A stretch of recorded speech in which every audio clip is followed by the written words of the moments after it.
안녕들 하세요. 네.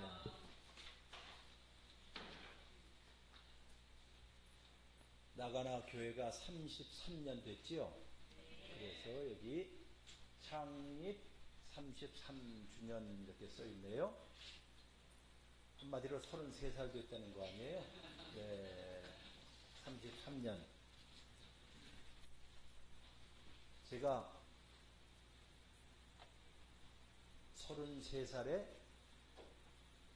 미국에서 담임 목사가 되었습니다.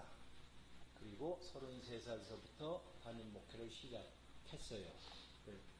33살이란 요 33이라는 숫자가 저에게도 확 와닿는 숫자였기 때문에, 근데 그거보다 더 중요한 숫자가 하나 있어요. 예수님께서 이 세상에 몇 년간 계셨죠? 아, 그러셨구나. 그럼 34년 계시다가 뭐 하셨어요? 그게 다예요? 그 다음에 그리고 부활하셔서 그 다음에 끝이에요? 일하시다가 네, 소위 승천하신 해지요. 하늘로 올라가신. 자, 성경에 보면 예수님께서 33년 동안 이 지상에 계시다가 33년 되었을 때 죽으시고 부활하시고 40일 동안 복음을 전하시다가 33년 그때 승천하셨대요. 그러니까 이 교회도 이제 승천할 때가 됐다는 뜻이에요. 근데 왜 승천하셨느냐? 우리 신앙 이번 집회에서 여러분들이 이제 차근하게 신앙의 가장 기본적이고 근본적인 것을 한번 생각해보는, 차분하게 생각하는 절기로 갖겠습니다. 예수님께서 33년 동안 계시다 승천하셨으면 지금 어디에 계시다는 뜻이죠? 성경의 가르침에 의하면 하나님의 우편에 계신다, 그런 얘기를 해요.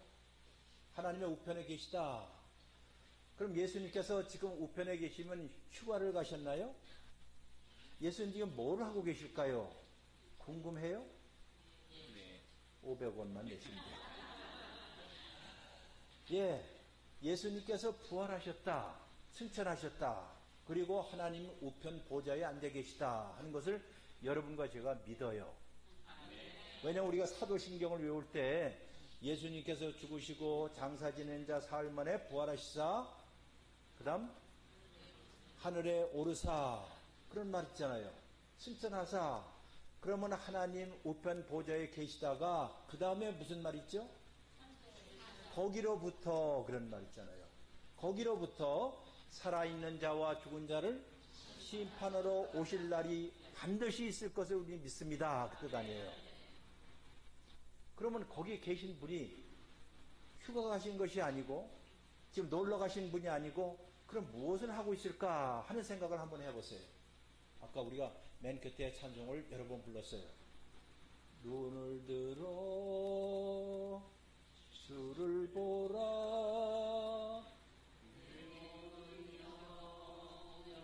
주께 맡겨라, 슬플 때나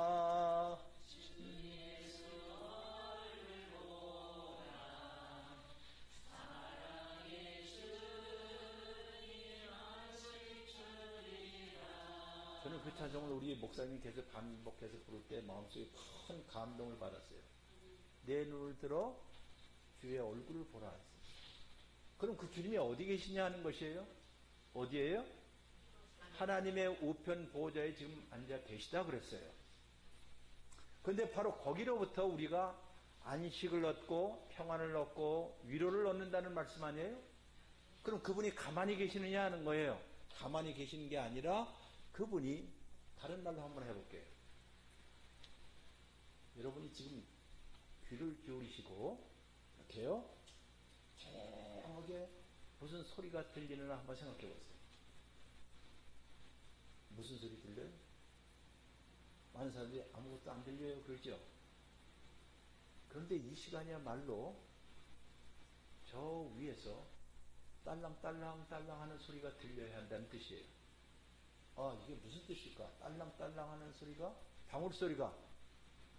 여러분이 구약을 읽어보면 대제사장이 1년에 한 차례씩 소위 지성소에 들어가요.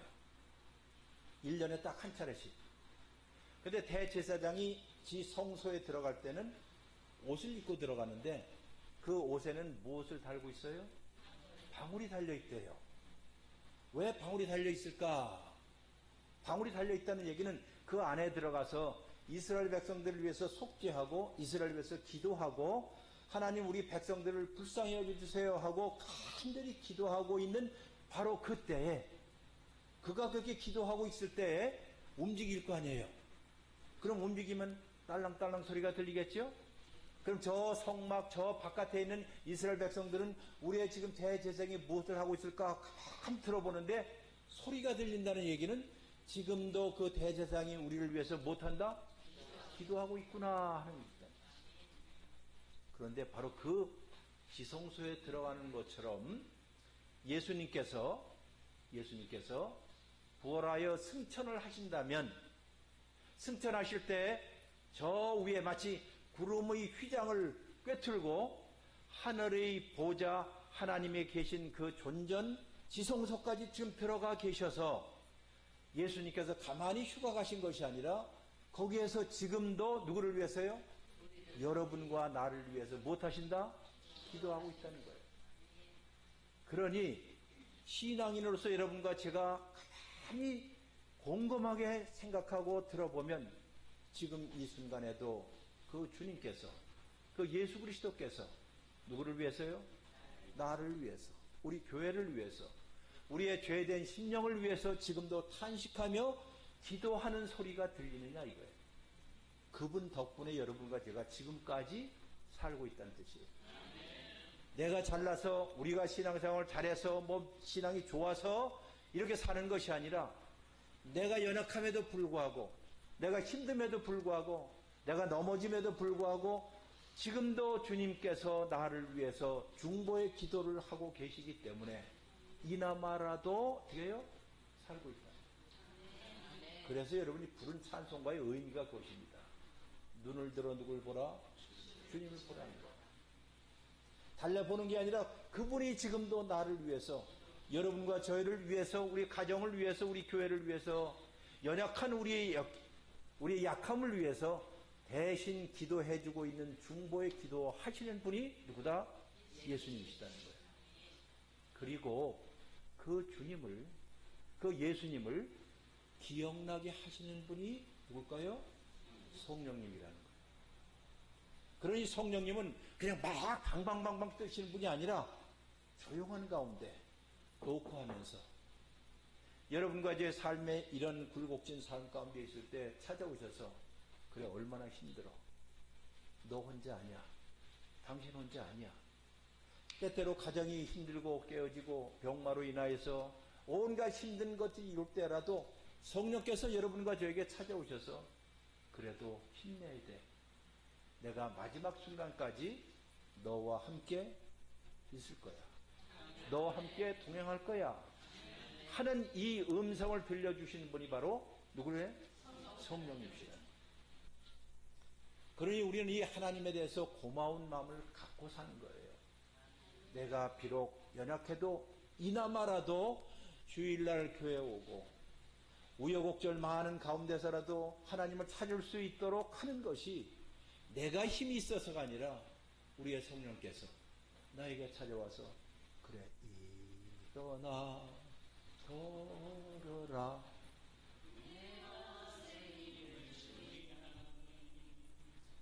일어나 걸으라 내 너를 도우리. 이게 중보라는 거예요. 중보의 기도는 바로 우리가 하는 것이 아니라 누가 해요? 예수님이 하시고 있구나. 이것이 신앙의 가장 기본적이고 근본적인 것이에요. 그러니 오늘 제가 33이라는 숫자를 보면서 생각이 참 많아졌어요. 아, 나간의 교회가 그래서 내가 농담으로 뭐 해야 돼? 승천해. 모든 고난들, 모든 힘든 것들을 이제 하나님 뒤로 져버리고 이제 올라갈 순간만 있게 해주세요. 그리고 이것은 우리의 힘이 아니라 이미 우리 앞서 가신 그분이 계시기 때문에 그분과 함께 여러분과 저의 삶의 마지막 순간까지 요단강을 건널 때까지 여기는 모든 분들 한 사람도 낙오됨이 없이 손에 손을 잡고 잘 걸어가기를 주의 이름으로 축원합니다. 제가 우리 나간의 교회 왔을 때가 11년 전이에요. 11년 전에 놀랍게도 우리 교회 몇몇 분들이 저에게 그때 한갑 케이크를 해줬어. 네. 몇몇 사람이요. 한갑이라고 해서 그때 딱 요때 생일이라고 해서 한갑 케이크를 해줬거든요. 제가 잊지를 않아요. 그리고 나서 지금 11년이 됐어요. 어느덧 세월이 흘러나도 일은 하나가 됐어요. 근데 전혀 일은 하나 같이 안 보이죠? 네, 고맙습니다. 믿거나 말거나. 네. 이렇게 세월이 흘렀어요. 그래도 이렇게 하나님께서 여러분들 보니까는, 그때 우리 장로님 또, 집사님들 여러분들, 그대로 잘 보존되어 있는 것을 보니까는 얼마나 감사한지 몰라요. 정말, 잘 모셨다고요? 보존되었다고요. 왜 제가 이런 말을 하냐면, 우리가 하나님의 은혜로 잘 보존되어 있구나. 잘 보존되어 있구나. 평생 하나님의 은혜 가운데 평생 잘 보존되시길 바랍니다. 좌로나 우로나 치우치지 않고 한 길 가는 나그네처럼, 그리고 친구들과 함께 동료들이 힘들 때에 어깨를 두드리며 그래도 김아무개 집사님, 권사님 힘을 내야죠. 다시 일어나서 걸읍시다. 이것이 예수님을 본받아서 우리가 중보의 사역을 하는 것이고, 이런 사람들이 있는 교회는 일당백, 일당천이 됩니다. 사람의 숫자에 상관없이 그런 사람들이 모인 곳, 그리고 하나님을 추구하고 하나님을 사모하고 예수님을 그리워하는 순례자 공동체가 되는 것, 저는 우리 나간의 교회가 그렇게 되기를 간절히 소원해요. 오늘 제일 첫 번째 설교의 말씀을 하려고 제가 이제 성경을 읽었잖아요. 근데 제가 저기 앉아있으니까는 성경 찾는데 아주 애를 잡수신 분들이 많으신 것 같아갖고, 내가 아주 쉽게 얘기를 해야겠다.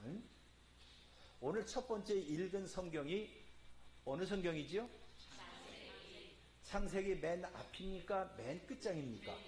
네, 맨 끝장이에요. 맨 끝장이에요. 그리고 들어보니까는 누구의 이야기죠? 요셉이라는 사람에 관한 이야기예요. 아마 요셉에 관한 이야기 신앙생활에서 이 말 좀 많이 들어보셨겠지만은 이렇게 한번 생각해 보세요. 오늘 첫 번째 읽었던 그 장을 보시면 맨 50장이지요. 성경 필 것도 없어요. 아까도 잘 안 보셨으면 지금도 안 보실 것 같아서. 자, 50장이지요. 맨 끝절이, 맨 끝에 마지막 단어가 뭘까요? 나 폰닝하게 돼 있네. 맨 마지막 같이 읽어봅시다. 시작.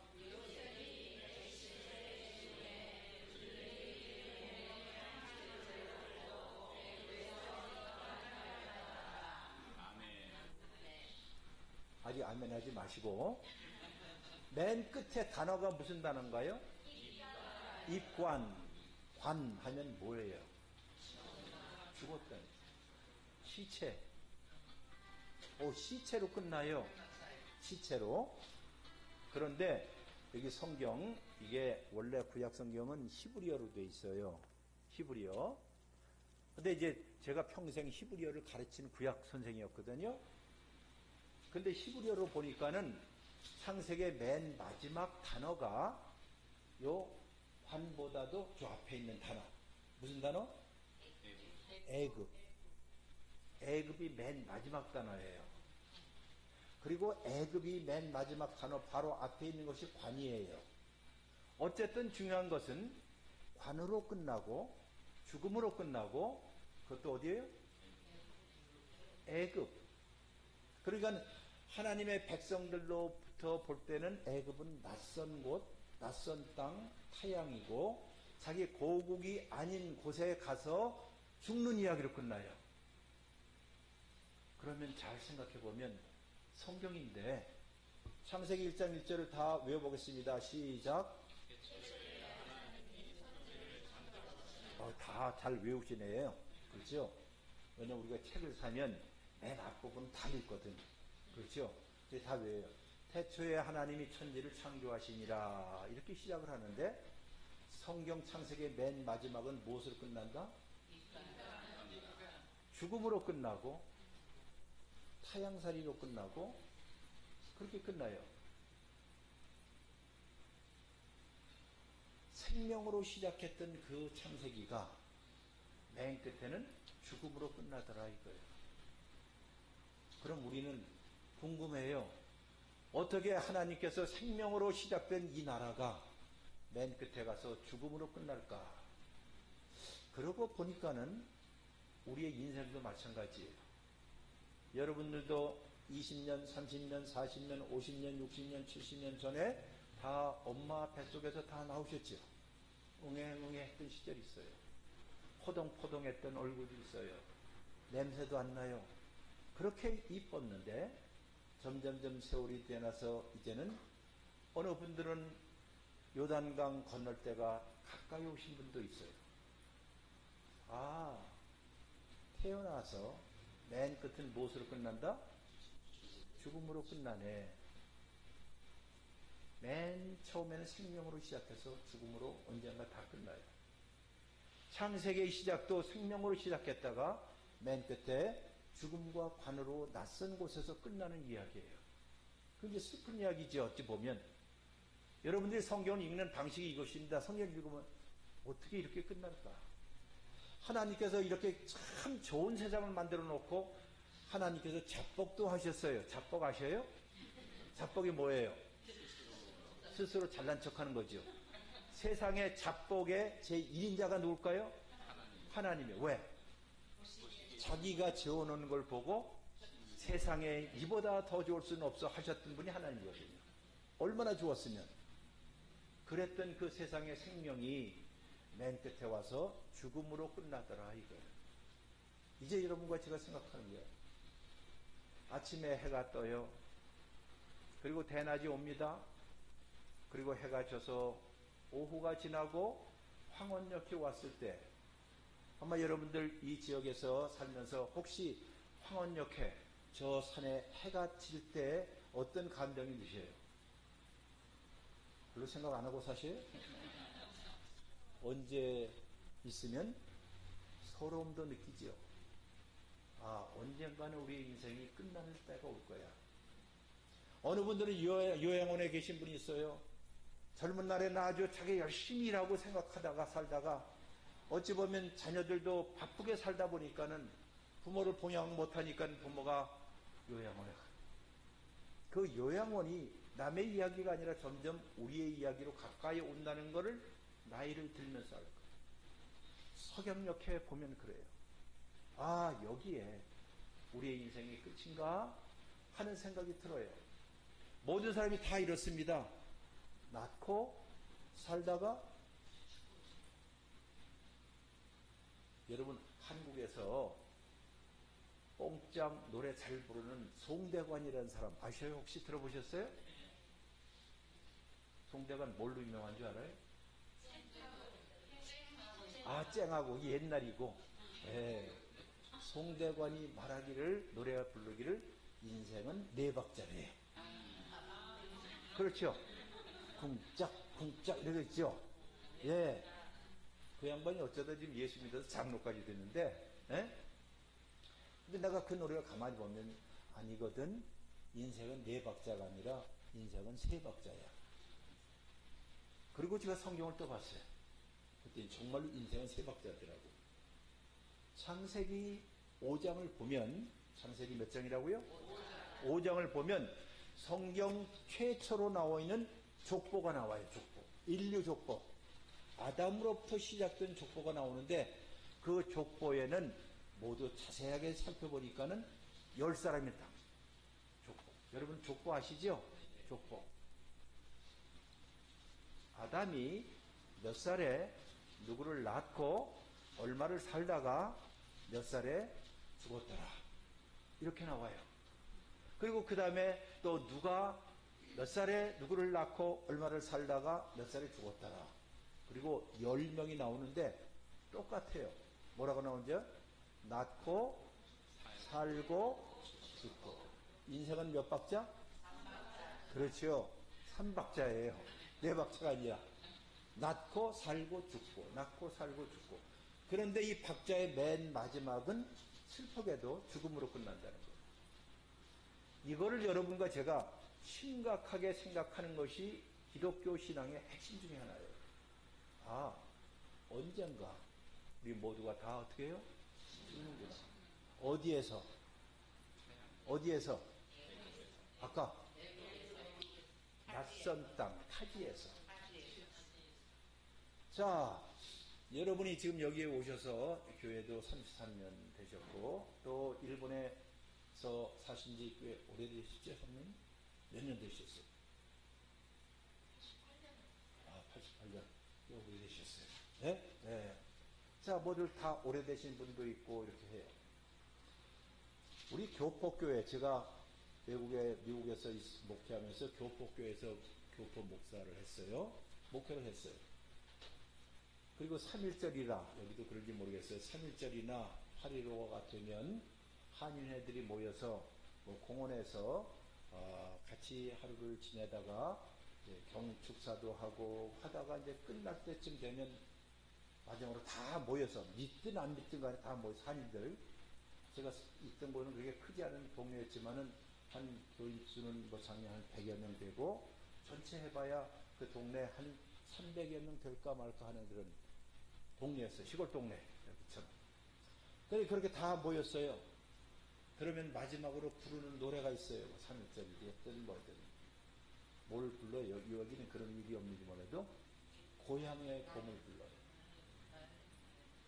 조금 불러볼까요? 시작. 나의 살던 고향은 꽃피는 산골, 복숭아꽃 살구꽃 아기 진 달래 울긋불긋 꽃대골 자리인 동네 그 속에서 놀던 때가 그립습니다. 제가 거의 40여 년 전에 미국에서 목회했어요. 이 노래를 부르면 고향을 떠난 대부분의 이민자들 다 자기도 모르게 눈물을 흘려요. 다 고향에 대한 그리움 때문이죠. 네? 모르겠어요. 요새 젊은이들에게는 이런 고향에 대한 그림이 있는지 몰라도 저는 좀 그랬어요. 그리고 성경을 보면 성경의 가장 강력한 메시지 중에 하나가 우리 그리스도인들이 마음속에 하나님을 그리워하고 그리고 우리의 진정한 떠나왔던 고향에 대한 그리움으로 가득 찬 사람들이 이 세상에 살아가는 것이 바로 순례자 그리스도인이 신앙생활하는 것이에요. 신앙생활하는 것. 여기에 요셉이라는 사람이 있었어요.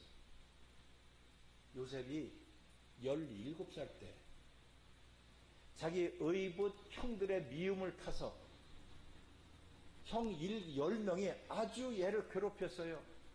아, 저 꿈쟁이, 저 잘난 척하는 놈 하고, 근데 자기는 잘못한 건 없었거니 하나님이 그에게 뭘 줬어요? 꿈을 주신 거예요.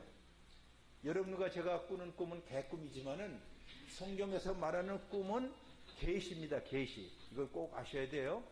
하나님께서 그에게 뭔가를 보여주었어요. 내가 너를 이렇게 인도할 것이다. 내가 너를 인하여서 세상에는 모든 백성들이 복을 받게 할 것이다 하는 의미에서 마치 아브라함에게 그런 말씀하셨잖아요. 너로 인하여 온 백성들이 복을 얻을 것이다. 그러므로 너는 세상에 복이 되어라 하는 말 아니에요. 복이 되어라. 여러분, 여러분과 저는 세상에 무엇이 되어야 한다고요? 그러니까 내가 복덩어리라는 뜻이에요. 복덩이라도 내가 많은 것을 얻는다, 무슨 많은 것을 가졌다는 의미가 아니라 나 때문에 다른 사람이 복을 받게 되는 사람, 이게 복덩어리라는 뜻이에요. 이게 하나님께서 아브라함을 부르셨던 이유였고 요셉을 불렀던 이유였습니다. 그러니 하나님께서 요셉에게 꿈을 주셨어요. 그 꿈은 무슨 꿈이 아니라고요? 개꿈이 아니에요. 자기가 바라는 게 아니라 너 말이야, 너는 네 앞에서 태양과 달이 절할 것이고 하늘에 있는 모든 별들이 너에게 절할 거야. 이런 꿈을 주셨어요. 게다가 볕단들이 있는데 가을철에 볕단들 이게 12개가 다 너를 향해서 굽신거리고 절할 거야. 이 소리를 요셉이 누구에게 했을까요? 자기 엄마 아빠에게 하고 형들에게 한 거예요. 그러면 지금처럼 제가 여러분에게 목사가 여러분 그 꿈이라는 것은 우리가 꾸는 꿈 바람이 아니고 개꿈이 아니고 뭐라고요? 하나님께서 알려준 계기야. 그 계시는 무슨 뜻이냐? 너로 인하여서 세상 모든 사람이 무엇 받을 것이다? 복을 받을 것이야. 그러니 네가 누군가를 알려주는 거야. 이렇게 내가 설명했으면 됐는데 그때 내가 없었기 때문에 이 사람들이 다 잘못 아는 거예요. 그래서 저놈이 저렇게 건방구지게 해? 그래서 미움을 산 겁니다. 그래서 미움을 사자 10명이 요셉을 죽이려고 하다가 물 없는 웅덩이에 집어넣었어요. 그리고 죽이려고 했어요. 그러다가 맨 큰 형이었던 루벤이 그래도 아버지가 사랑하는 저 아들인데 죽일 수는 없으니까 우리 팔아먹자 해갖고 그 당시 저 시리아, 메소포타미아, 시리아하고 이집트를 왔다 갔다 장사하고 있는 낙타 타는 대상들, 이들에게 팔아먹은 거예요. 몇 살 때? 17살 때. 17살인 거 어떻게 하셨어요? 내가 얘기했구나. 잘 들으셨네. 자, 17살 때 팔려서 낫도 설고 물 서른 저 이집트 애굽 땅으로 가게 된 거예요. 허혈단신으로. 모르겠어요. 외국 땅에 와서 사는 분들 여러분이 어떤 의미로 왔는지 몰라서 옛날에 오셨던 분, 사탕수수 때문에 하와이에 팔려갔던 사람들, 제가 1980년에 갔을 때, 미국 갔을 때만 해도 그때 사람들이 그렇게 많지 않았어요. 그러니 그 전에 옛날 100년 전에 갔던 사람들 온갖 고생들 다 했을 거예요. 아마 여기에 오셔서, 특별히 일본에 오셔서 사시면서 고생하신 분 되게 많았을 거예요. 아무런 친척도 없고 인척도 없고 언어도 다르고 모든 것이 차별도 많은 이 세상 가운데 낯선 땅에 와서 살았던 그 요셉의 슬픔들을 여러분들이 조금이라도 이해를 한다면 몇 살이에요? 17살 때. 아버지를 잃고 엄마는 이미 오래전에 죽었어요. 누구예요? 엄마가 라헬이라고. 정말 라헬은 불쌍한 여자예요. 마지막 유복자인 자기의 동생이었던 베냐민을 낳고 죽은 것이 바로 그 엄마였어요. 그러니까 혀를 다신 후 애굽에 와서 혼자 엄청나게 고생을 합니다. 그리고 누명도 쓰잖아요. 애굽의 보디발이라는 경호 대장 집에 가서 일을 하다가 그 부인이 꼬셔서 유혹을 할 때 아닙니다 했더니 덤태기를 써갖고 감옥에 가서 몇 년이요? 2년을 써요. 그러니까 혈혈단지로 고생 엄청나게 많았어요. 자, 이런 요셉에게 신앙이 있었을까요? 없었을까요? 그 신앙을 지켜내기가 쉬웠을까요? 없었을까요? 어렵겠죠. 제일 먼저 하는 말이 17살이니까는 자기에게 신앙을 가르쳐 주신 분이 누굴까? 아버지겠죠. 또 엄마이겠죠. 들었던 자기 아버지 엄마가 들렸던 찬송가 소리, 어렸을 때 들렸던 소리, 여러분 아시는지 몰라도 우리가 뭐 어머니 날 많이 불렀니? 나의 사랑하는 잭 비록 헤어졌으나 어머니의 무릎 위에 앉아서 재미있게 듣던 말 이 잭 중에 있으니 이 성경심이 사랑합니다. 이거는 부모로부터 신앙을 전수받은 경험이 있는 사람들은 그 찬송을 부르면서 눈물을 안 흘리려 않을 수 없죠. 안 흘리려 않을 수 없어요. 저희 어머니도 딱 4년 전에 91살로 돌아가셨어요. 제가 51년을 모시고 살았어요. 우리 어머니가 39에 혼자 과부가 됐거든요. 그래서 같이 51년을 살았어요.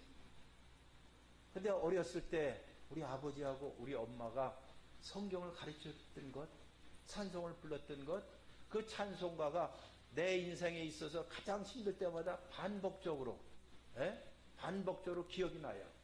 아까 불렀던 찬송도 그렇고, 우리 어렸을 때 따라라라라라라라 주일학교 다닐 때 제일 많이 불렀던 찬송가거든요. 뭐 등등 굉장히 클래시컬 같은 찬송가들이 많아요. 이렇게 신앙을 전수받았던 누가 요셉이 낯선 곳에서 살면서 그가 견딜 수 있었던 것이 무엇이었을까 생각해 봤어요. 그 안에 심겨준 신앙의 전승이었어요.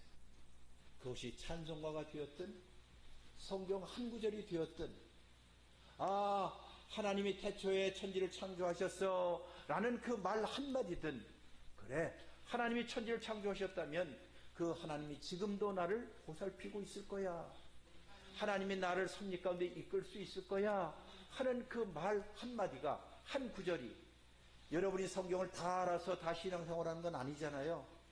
때때로 간혹가다 들려오는 한 구절 말씀이 내 마음속 깊이 박히기 시작하면 그것이 한밤중에 견딜 수 있는 힘의 근거가 되잖아요.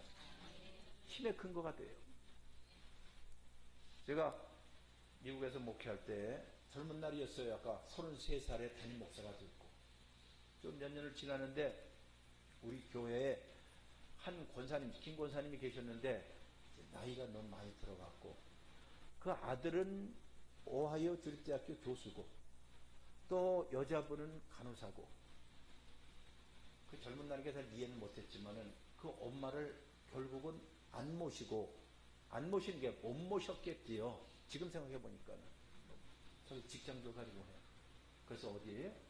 양로원에 보낸 거예요. 노인이 양로원에 갔으니까 얼마나 외롭겠어요. 다 미국 할머니들 속에서 이 할머니가 혼자 사는데, 그래서 이제 저는 목사니까는 그 권사님하고 신방을 갔습니다.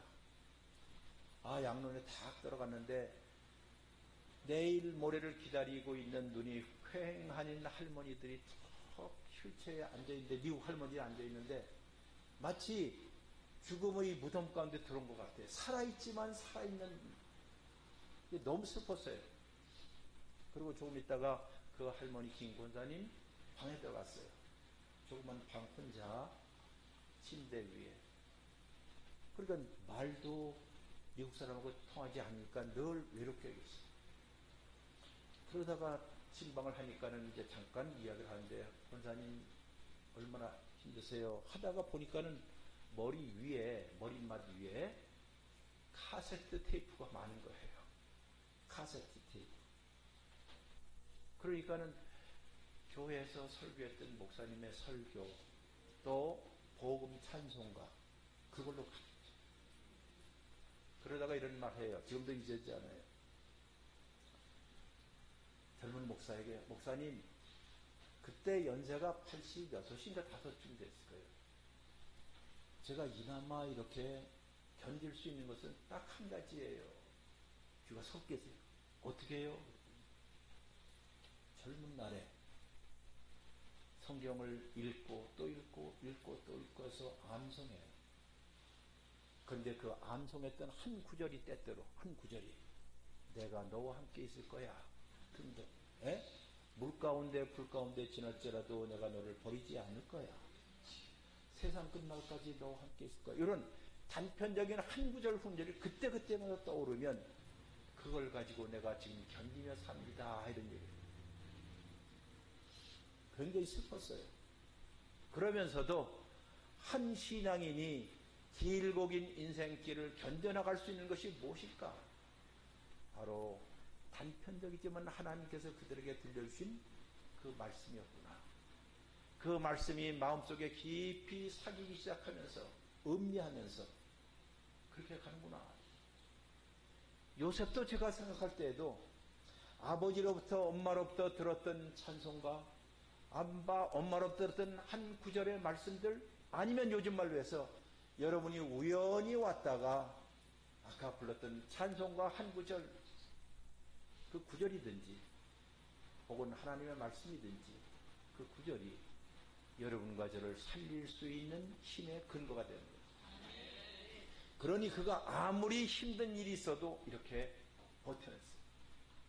그런데 그렇게 해서 애굽 땅에서, 이집트 땅에서 몇 년을 살았나요?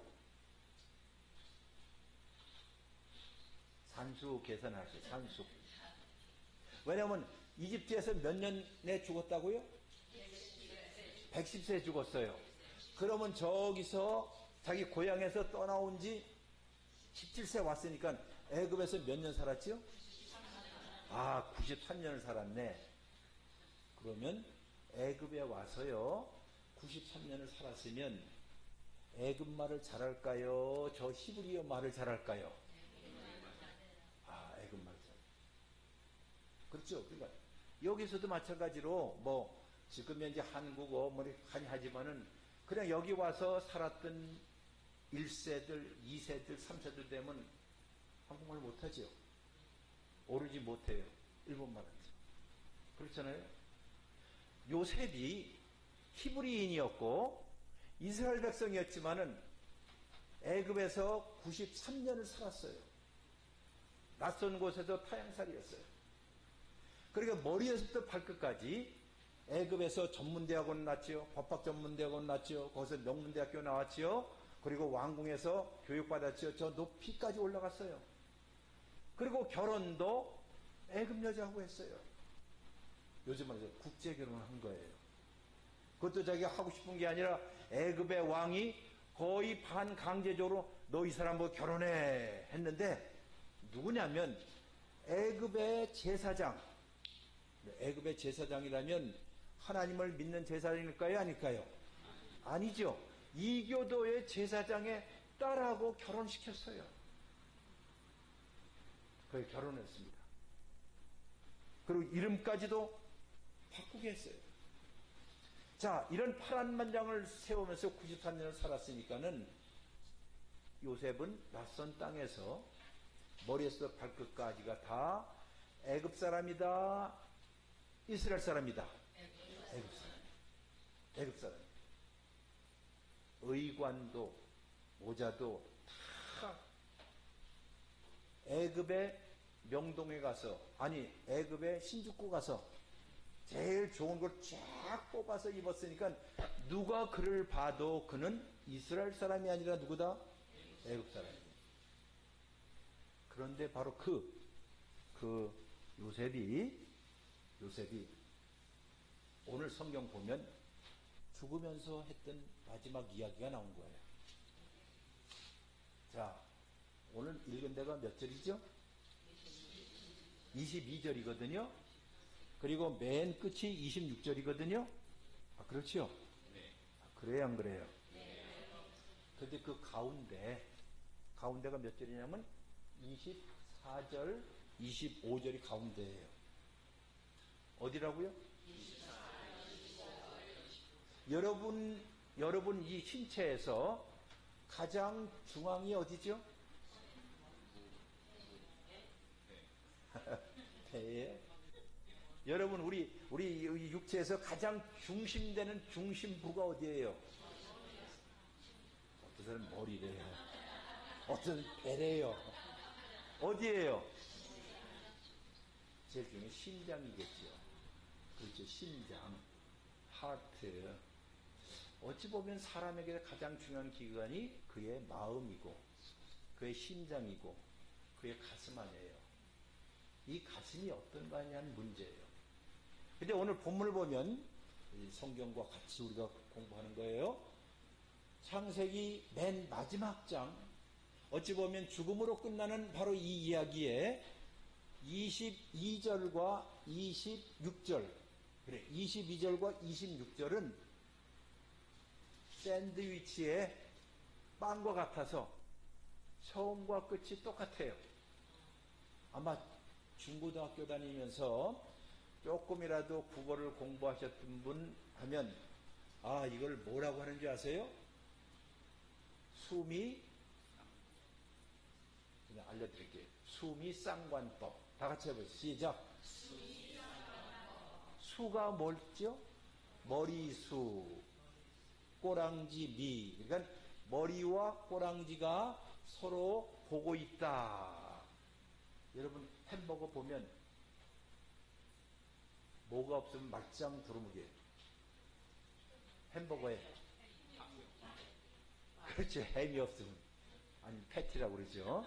가운데 고기가 없으면.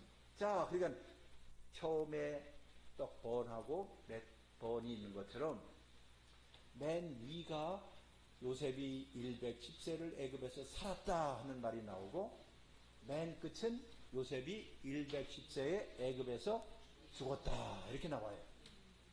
그러니까 살고 죽었다는 얘기예요. 그러니까 이 사람은 살고 죽었어요. 그것도 낯선 곳에서 그렇게 죽어요. 그런데 그 가운데가 몇 절이라고요? 24절과 25절이에요. 여러분의 삶의 우리의 육체의 중앙이 어디라고요? 우리의 심장이죠. 누군가를 사랑하려면 무엇으로 사랑해야 돼요? 마음으로, 심장으로 해야 돼요. 겉으로 하는 게 아니라. 그러면 왜 성경이 이렇게 우리에게 기록됐느냐? 잘 들어보면 이 요셉이 죽으면서 마지막으로 유언했던 것이 바로 유언장이, 유언의 말이 24절과 25절에 있어요. 그러면 유언을 몇 번 했다는 뜻이에요? 아, 지금 했죠. 유언을 2번 했다는 뜻이에요. 유언을 2번 했어요. 한번 보시겠습니다. 24절 유언을 첫 번째 어떻게 했냐? 요셉이 시작. 요셉.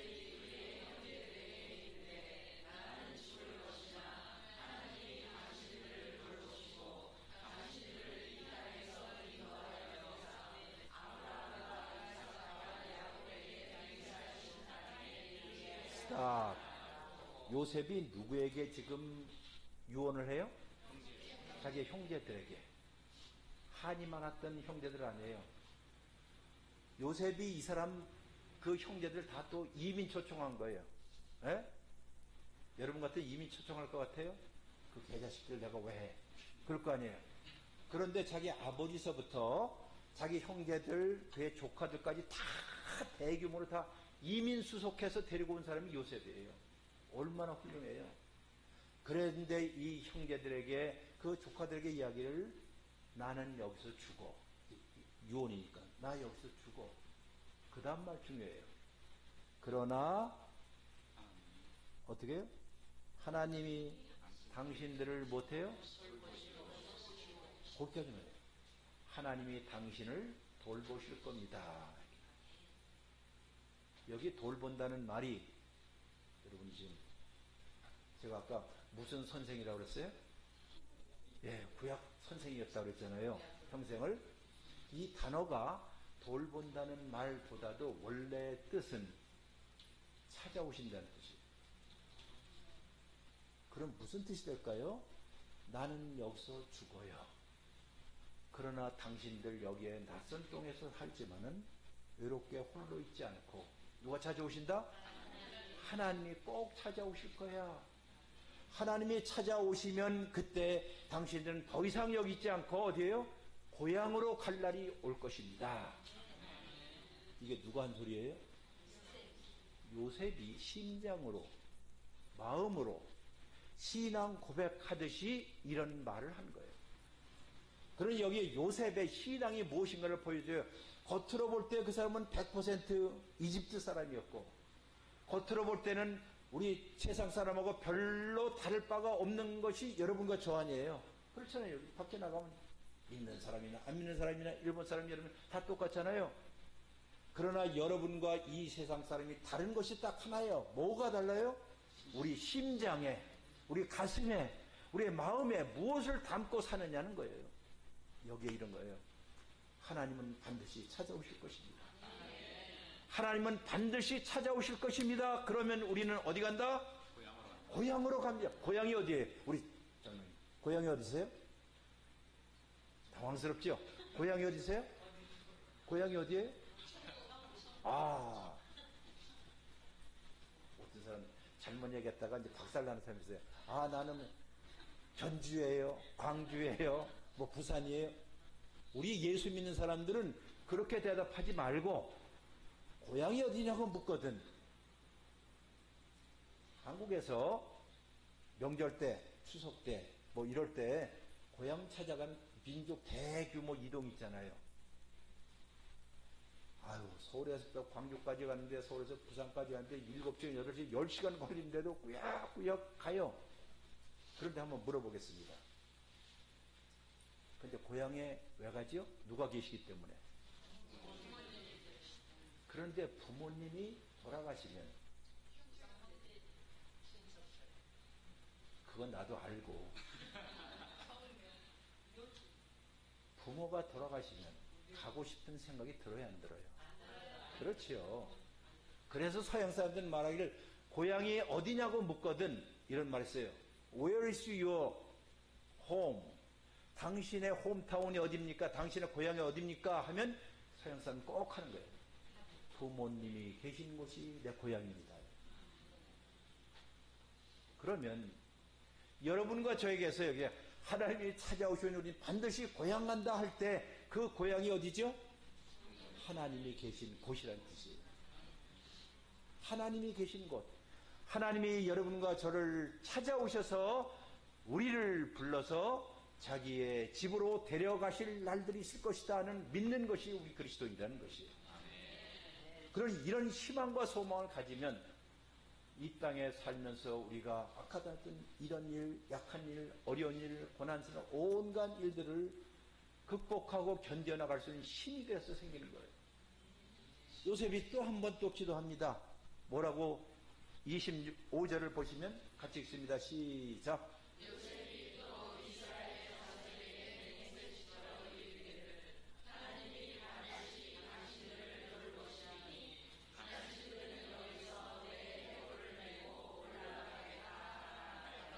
아, 24절하고 거의 비슷하죠? 여기 하나님이, 여기 뭐라고 써 있어요? 당신들을, 아니, 여기 하나님이 반드시라고 했죠. 그럼 아까 24절에는 하나님이 당신들을 뭐가 빠져 있어요? 여러분 이제 고쳐야 돼. 여기에도 반드시가 들어가야 돼. 왜? 제가 누구라고 그랬어요? 히브리어 전공학자님. 성경 번역할 때, 옛날 얘기지만은 성경 번역해서 여러분이 갖고 있는 게 개역 개정판인데요. 그 개역 개정판을 감수한 사람이 납니다. 그런데 이제 분량이 많으니까는 어느 교수님 한 분이 창세기부터 모세 5경을 감수를 하고 번역한 걸 감수하고, 나는 이 뒤쪽에 예언서라든가 혹은 시편이건 이거 감수했어요. 그래서 내가 창세기 보면서 그 교수님한테 이거 감수할 때 꼭 고치도록 하시오 했더니 예 하고 그분 하늘나라 가보셨어요. 그래서 저거 볼 때마다 안타까워. 다시 말해서 24절에 이런 말이 있어요. 요셉이 나는 여기서 죽어요. 낯선 곳에서 죽어요. 그러나 하나님은 반드시 당신들을 찾아올 것입니다. 25절에도 똑같은 말이 있습니다. 하나님이 당신들을 반드시 찾아올 것입니다. 반드시. 그럼 이건 누구의 신앙 고백이라고요? 요셉의 신앙 고백이에요. 하나님은 반드시 오신다 하는 말. 여러분이 이런 신앙 고백을 우리가 이런 성경을 같이 갖자고요. 이게 중요한 거예요. 하나님은 반드시 못하신다? 찾아오신다는 거예요. 여러분과 저를 홀로 내버려 두시지 아니하시고, 아, 세상 보니까 나 혼자야. 나 지금 이 어려운 가운데서 나 혼자야. 너무 힘들어. Don't say that. 그렇게 얘기하지 마세요. 왜냐하면 다른 사람은 여러분과 저를 버릴지라도, 심지어 이사야서 이런 말에 내 어머니와 내 부모는 너를 버릴지라도 나는 너를 결코 버리지 않고 잊지 아니할 것이다 라고 얘기하신 분이 누구예요? 여러분과 내가 믿는 하나님이라는 것이에요. 이런 고백을 한 사람이 지금 요셉이에요. 그리고 그가 말합니다. 이제 어느 날 장차 어느 날 하나님이 우리에게 오시면 우리는 반드시 어디 간다? 고향 간다. 이 정도 되면 그 다음에 제가 또 읽었지요. 어디 읽었어요? 읽은 지 너무 오래돼서 다 잊어버리신 것 같은데 어디요? 빌립보서 3장 20절 같이 읽습니다. 시작.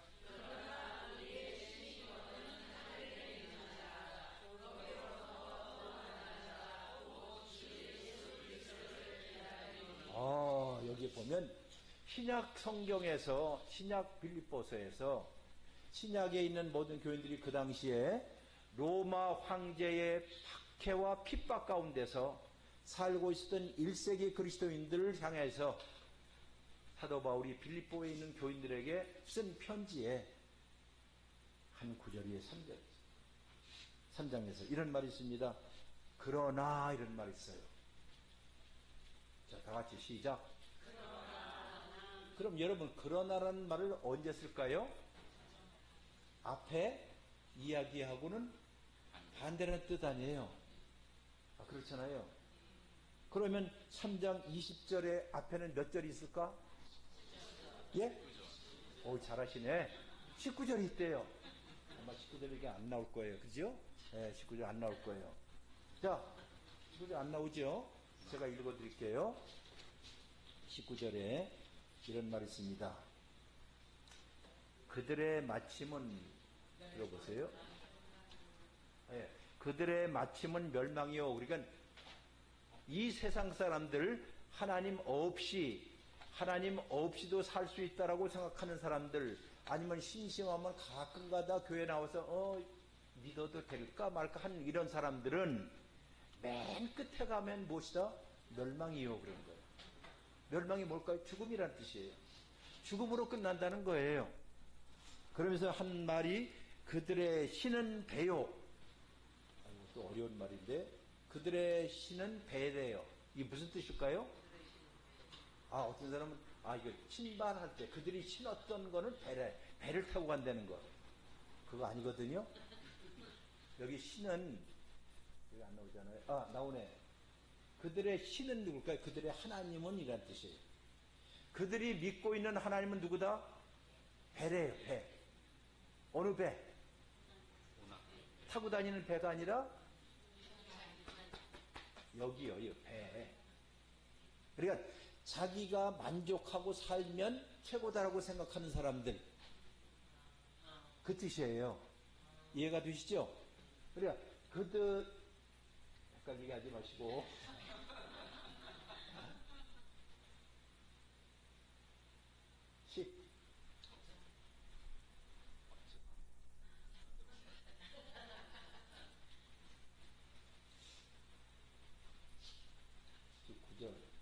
네. 그들의 마침이라는 것은 이 세상에서 하나님 없이 혹은 하나님을 액세서리로 생각하고 심심하면 그때 와서 하나님 그러고 또 그냥 하고 이러한 사람들의 끝은 결국 무엇이다? 멸망이 아까 뭐랬어요? 죽음으로 끝나는 거예요. 죽음으로 끝나요. 그런데 그들이 믿고 있는 신은, 여기 신은 신발 신는다는 게 아니라 그들이 믿는 신은 무엇이다? 배라는 뜻은 뱃속에만 배부르면 끝이다. 그 뜻이에요. 자기 배만 부르면 돼. 이거면 되지 뭐 다른 하나는 필요 없어. 그러니까 그 자기 만족을 하나님처럼 생각하는 사람들, 이런 사람들을 얘기하는 거예요. 근데 듣고 보니 누구의 이야기 같아요? 많은 경우에 내 얘기 같네. 그렇잖아요. 나만 만족하면 왜 교회 나오십니까? 라고 하면 나 만족하기 위해서. 그날 갔더니 신나서 내가 만족했어. 그런 식으로 예수 믿는 게 아니란 뜻이에요. 그게 자기 만족을 위해서 신앙생활하는 것이 아니고, 그런 사람이 아니고, 여기에요. 그래서 그들의 영광은 부끄러움에 있고 땅의 일을 생각한다. 이게 땅의 일을 생각. 그 다음에 말이 그러나 우리의 힘있고는 하늘에 있대. 그래, 이 땅에서 이 땅에 있는 것만 추구하고 사는 사람들, 어차피 이상은 끝이야. 여기서 잘 먹고 잘 살면 되는 거지. 뭐 하나님이고 내세고 나중에 다 필요 없어 라고 생각하는 사람들, 이런 사람들과 달리, 그러나 우리의 시민권은 어디에 있다? 하늘에 있다는 건 누구에게 있다는 거예요? 아까? 하나님께 있다는 거예요. 그러니까 여러분과 저의 고향이 어디냐? 하나님이라고 그랬잖아요. 하나님의 품이라고 그랬잖아요. 또 거기에서 우리를 위해서 대신 기도해 주시는 중보자가 있기 때문에 여러분과 부른 찬송도 그런 의미예요. 눈을 들어 주를 보라. 지금도 여러분과 나를 위해서 기도하고 있는 그분이 있다는 사실들을 기억을 하면, 내가 이 땅에서 비록 낯선 곳에서 살지만은 someday, 어느 날, 다시 어느 날이라고요? 장난하시네. 어느 날이라고요? 어느 날, 여러분과 제가 예기치 못한 날, 우리가 꿈꾸지 못한 날, 그런 날이 올까 생각도 못했던 그 어느 날, 하나님이 여러분과 저를 못하신다? 찾아오신다는 거예요. 찾아오셔서 우리와 함께 어디로 간다? 자기의 집으로 갈 날이 있을 것입니다. 사도 바울이 이 말을 했을 때 빌립보 교회 모든 교인들은 그래, 우리의 시민권은 하늘에 있어. 하나님이 우리의 고향이야. 우리가 돌아갈 고향이 바로 다른 것이 아니라 하나님이 계신 곳이야. 그러므로 이 땅에 살면서 희망과 소망을 내려놓을 필요가 없을 거야. 형제 자매들이여, 힘을 내고 우리 함께 다시 걸어가 봅시다. 걸어가 봅시다 라고 얘기하는 거예요. 시민권 이야기. 시민권 이야기가 나와서 한 가지 더 얘기를 할게요. 제가 아까 얘기했지만 1980년에 미국에 갔어요. 이민을 갔어요.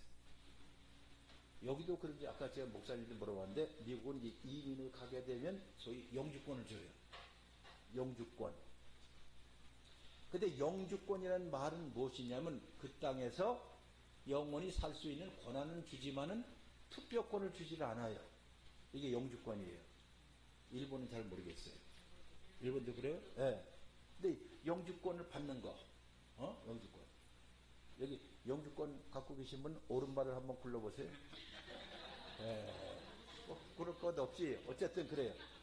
자, 그런데 제가 영주권을 딱 받으니까는 그 카드에, 미국 영주권의 카드에 이런 말이 있어요. 영어로 쓰였기 때문에 permanent resident, permanent은 영구적으로 라는 뜻이에요. 영어로. resident는 주민이라는 뜻이에요. 그러니까 영구적으로 주민, 그 다음 말이 충격받았어요. permanent resident alien. alien이 뭔지 아세요? 외계인인데. 외계인 알죠? 괴물처럼 생긴 외계인. 옛날에 E.T. 영화 나온 것처럼 그런 식의 내가 뭐야? 외계인이네 하는 생각이 드는 거예요. 그리고 나서 생각했어요. 여러분과 제가 이 땅에 사는 날 동안이 다 누구예요? 좀 생각을 해보세요. 내가 말한 거. 여러분과 제가 이 땅에 낯선 곳에 사는 동안 우리 그리스도인들은 무엇이다? 괴물 같은 외계인이라는 거예요. 누가 볼 때? 본토인들이 볼 때 그렇다는 거예요. 하나님을 믿지 않는 사람들이 볼 때 예수 믿는 사람들은 외계인들이라 이거예요. 사실 외계인이죠. 저기서 왔으니까는. 하나님의 나라에서 또 온 사람들 아니에요? 그러니까는 외계인들이니까는 이 세상 사람들이 생각하는 가치관도 다르고 이 세상 사람들이 바라보는 것도 다르고 다 달라요. 먹는 것도 달라요. 에? 입는 것도 달라요. 풍습도 다르니까는 본토인들이 볼 때 우리를 뭘 본다? 외계인을 보는 거예요. 왜 아까 보면 요셉이 93년 동안 애굽인으로 살았으면 세상 사람들이 그 당시에 애굽인이 볼 때 겉으로 볼 때는 누구였어? 애굽인이었죠. 우리하고 동일한 사람이네 했는데 결정적인 인생에서 가장 중요한 이야기가 나올 때는 본체가 실체가 드러나는 거예요. 이거 외계인이네. 외계인이네.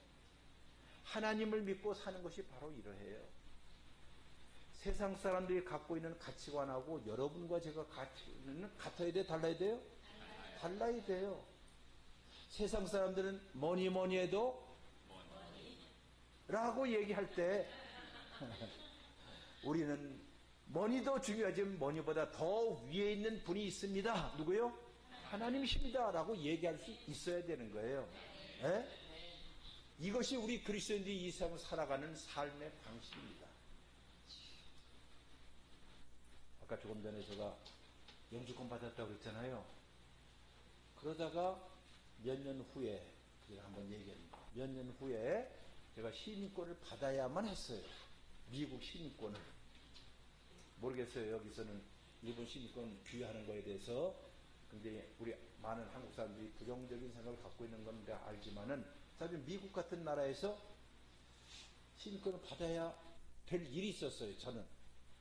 핑계 같지만은 아까 얘기했듯이 저희 어머니가 홀어머니로 한국에 떠내놓고 혼자 왔기 때문에 우리 사람하고 그리고 모셔야 할 거 아니에요. 모셔오려면 내가 시민권을 받아야만이 모셔올 수 있었어요. 그러니까 눈물을 머금고 미국 시민권을 따야만 했어요. 그 시험 보러 갔습니다. 시험 보러 갔는데 미국 시민권에 시험 되게 많아요. 너희 초대 대통령이 누구냐? 조지 워싱턴입니다. 미국에는 몇 개의 주가 있느냐? 한국에는 몇 개 주죠? 몇 개 도죠? 한국 팔도 광산이라고 하죠. 팔도.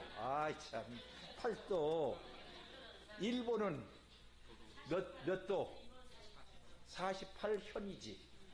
그 현이고, 자, 그런데 미국은 몇 개냐? 50개입니다. 등등 이런 걸 시험 보는 거예요.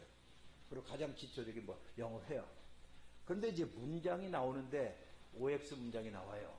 너는 그 전에 마약을 한 전력이 있느냐? No.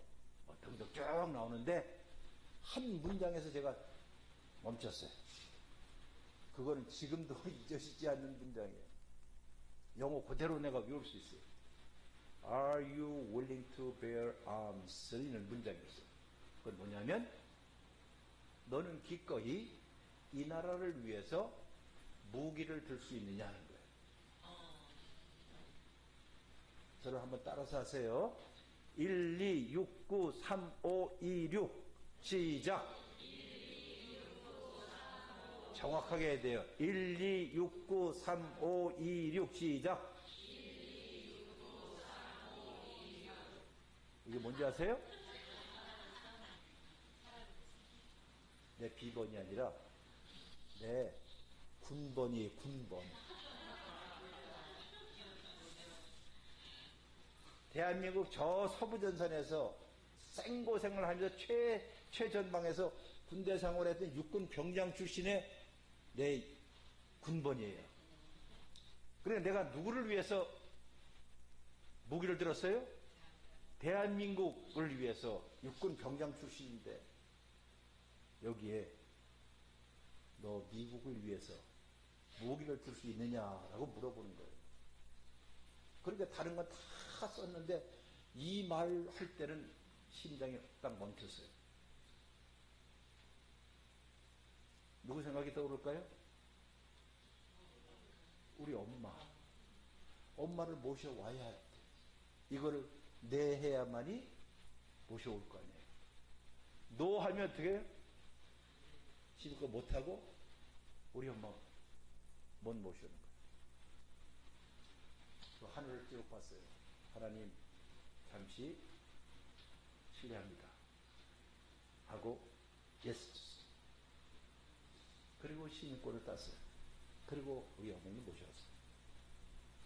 그때 그 심정, 너는 이 나라를 위해서 기꺼이 무기를 들 수 있느냐 하는 말, 이게 그리스도인으로서 이런 생각이 들었어요. 당신들은 하나님의 나라를 위해서, 그렇죠, 하나님의 나라, 하나님의 나라를 위해서 기꺼이 무기를 들 수 있고, 다시 말해서 진짜 목숨을 다바 충성할 수 있냐라고 할 때 일편단심의 마음을 가지고 예스 할 수 있는 그리스도인이 얼마나 될까 하는 거예요. 그렇잖아요. 신앙이라는 게 바로 이런 문제예요. 이런 문제 때문에 초대교회는 수많은 순교자가 나온 거예요. 이런 문제 때문에 일사각오의 신앙을 부르짖었던 주기철 목사님 같은 분도 있었던 거예요. 여러분과 제가 다 순교자가 되라고 얘기하는 건 아닙니다. 우리는 넘어지기도 하고 실패하기도 해요.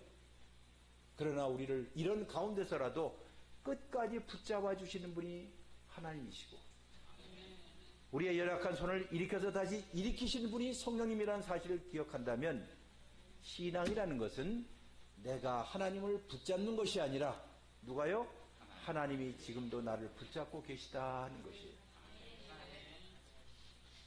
시민권 후기를 얘기한다면, 제가 65살 되었을 때 다시 국적을 회복했어요. 한국에는 65세 넘으면 다시 외국 국적이 있던 사람 다 다시 한국 국적을 갖게끔 허락을 하거든요. 그래서 제가 한국 국적을 다시 회복을 했어요. 그리고 제가 지공선사님이 됐어요. 지공선사라는 것은 한국의 지하철을 공짜로 타면서 참선을 하는 도사가 됐다 이거예요.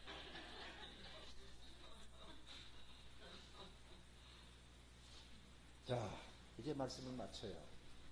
오늘 말씀의 이야기를 여러분들이 이모저모 한번 생각해 보세요. 아, 우리의 시민권이 어디 있다? 하늘에 있습니다. 그리고 그 마지막 말이 이런 말이 있어요. 우리의 시민권은 하늘에 있습니다. 거기로부터 누가 온다? 구원자 곧 예수 그리스도를 기다린다는 말은 거기로부터 지금 또 다시 오실 것이라는 거 아니에요. 여기 창세기의 맨 끝에도 하나님이 반드시 오실 것이다 한다면, 신약의 그리스도인 여러분과 저도 우리를 구원해 주실 구세주가 다시 반드시 찾아오실 것입니다. 바로 그런 날들을 기다리며 우리는 이럴 때 저럴 때 그 주님을 바라보고 한 길 가는 나그네처럼 똑바로 우아하게 잘 걸어가는 우리 모든 그리스도인 되기를 주의 이름으로 축원합니다. 기도하겠습니다. 자비로우신 하나님 아버지, 이 오후 시간에 저희들이 함께 모여 33주년을 기념하며 하나님의 은혜를 생각하고 주님을 앙망하고 주님을 바라봅니다. 요셉의 이야기를 통해서 그는 평생 애굽 사람으로 살았지만, 그러나 그 심장과 그 중심에는 그 누구도 빼앗을 수가 없는 주님 사랑, 그리고 하나님은 반드시 오셔서 우리를 붙잡아 인도할 거라는 이 신앙의 단단함을 가지고 살았던 사람을 기억합니다. 저희도 그렇게 되게 하여 주옵소서. 우리의 나가노 이 교회가 예수님이 다시 오실 구세주를 기다리며 신앙 안에서 흔들리지 않고 한 길 가는 나그네처럼 신앙의 순례길을 잘 걸어가게 하여 주옵시고, 우리 가운데 연약한 성도들, 힘없는 성도들, 연약한 성도를 기억하여 주시고 찾아가서 그들의 손을 붙잡아 주시고 일으켜 세워 주시옵소서. 그들의 병마들, 우리의 아픔들, 우리의 슬픔들, 우리의 괴로움들, 우리의 가정들을 보듬어 안아주시는 성령님의 은총이 근본 집회 가운데 말씀을 통해서 우리를 찾아오실 것을 믿사옵고 예수 그리스도의 이름으로 기도했습니다. 아멘. 우리 다시 한번 찬양하고요. 그다음에 기도하고 오늘 말씀을 다시 한번 우리가 생각하면서 하겠습니다. 정말 오늘 말씀처럼 하나님이 우리를 붙잡아 주셔야 되고요. 우리가 힘들고 어려울 때마다 그 하나님을 바라보면서 살기로 원합니다. 괴로울 때 주님의 얼굴 보라. 눈을 들어 우리가 주님을 보고 난 그 주님께 모든 것을 맡기며 나가는 우리들이 되게 해달라고 이 시간에 간절히 찬양하며 기도하며 나가겠습니다.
되신 아버지 하나님, 참으로 감사드립니다. 이 세상 살아오면서 주님을 의지하며 주님을 바라보며 산다고 했지만 어떻게 보면 우리의 힘으로 살아올 때가 너무나 많았습니다. 오늘 말씀을 통해서 분명히 깨달았습니다. 주님이 우리를 붙잡아 주셨기 때문에, 주님이 우리를 찾아주셨기 때문에, 주님이 우리와 함께 하셨기 때문에 지금 이 자리에 있는 것입니다.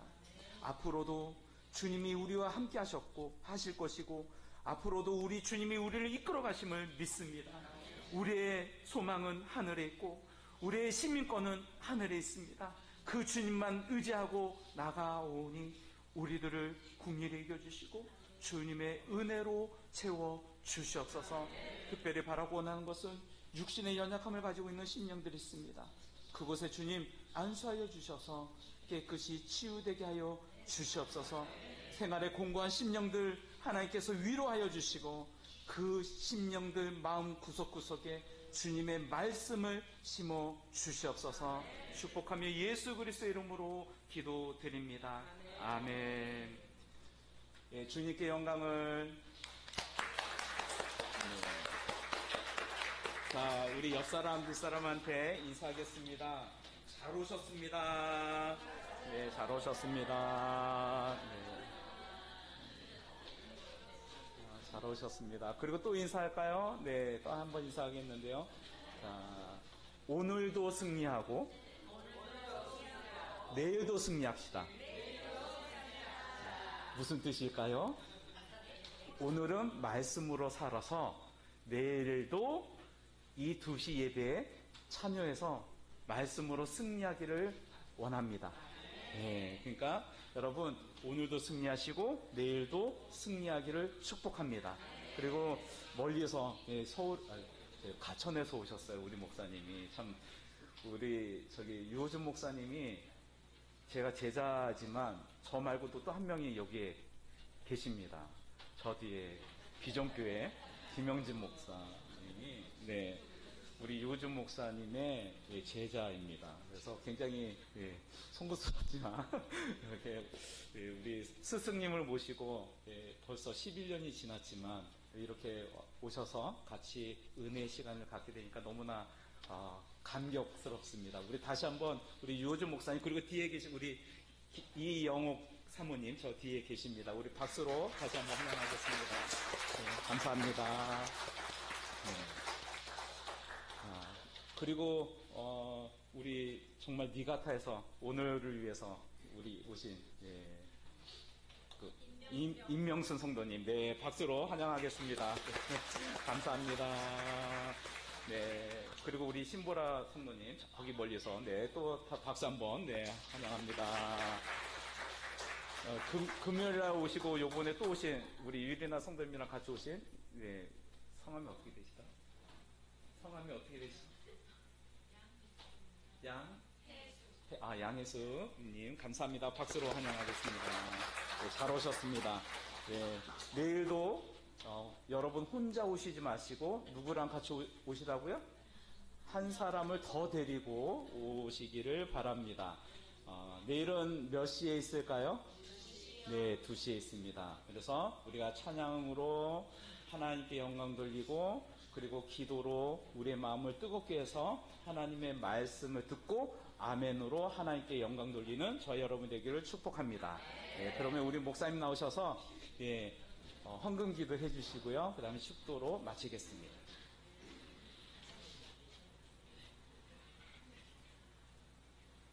기도하겠습니다.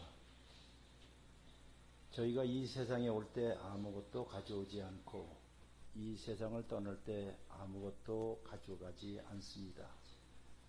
빈손으로 왔다 빈손으로 가지만 이 세상 안에 살면서 하나님께서 시시때때로 저에게 먹을 것을 주시고 입을 것을 주시고 하늘에 햇빛을 주시고 비를 주시고 무엇보다 우리 마음속에 예수님을 믿을 수 있는 믿음도 심어주시고 또 우리가 서로 사랑할 수 있는 교우들을 주시고 신앙생활할 수 있는 이 귀한 교회를 주심을 진심으로 감사합니다. 하나님 평생 우리 마음속에 감사의 마음이 떠나지 않도록 꼭 붙잡아 주옵소서. 오늘 여기에 하나님께 감사하여 드린 이 자그마한 물질이 주를 위해서 잘 쓰임받게 하여 주시고, 바치는 모든 사람 마음 속에 사랑과 은혜와 평강으로 꽃입혀 주시옵소서. 지금은 우리 주 예수 그리스도의 은혜와 하나님 아버지의 극진하신 사랑하심과 성령께서 찾아오셔서 위로하시고 힘을 공급하여 주시는 그 놀라운 교제가 함께 예배를 드리는 우리 모든 믿음의 식구들 위해 지금부터 늘 함께 있을지어다. 아멘.